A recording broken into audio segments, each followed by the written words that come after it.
Era nebaziza nnyo Susan Makula Bujjingo webale nnyo webalire ddala okwogera n'ekkanisa yonna abantu obutakaka abantu mbu kubanga abantu banaalaba batya naye omuliro gw'oyingiddemu n'ogumalako otya.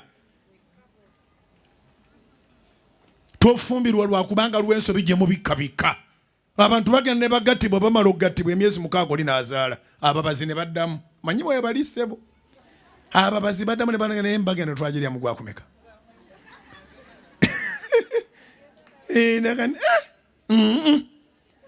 Ekintu kiri kye yagamba luli nti okusooka leero tikyali kituufu. Baali tebasooka ku olwo. Abantu ssebo ku nsi kuno kwebali era bo bakwata ekibalo. Akakulike naye emyezi gibadde emeka.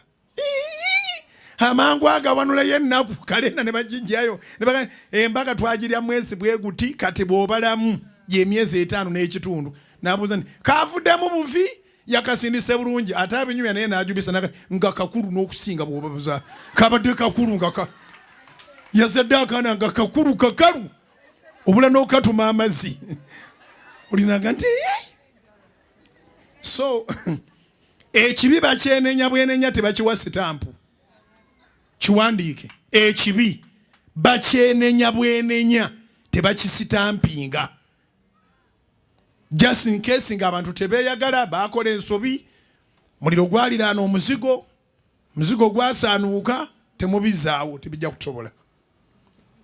Marry for one reason, marry for love, marry for God, just as you know that God loved you without a reason. Toyina gwe ensonga gy'owa lwaki Mukama akwagala.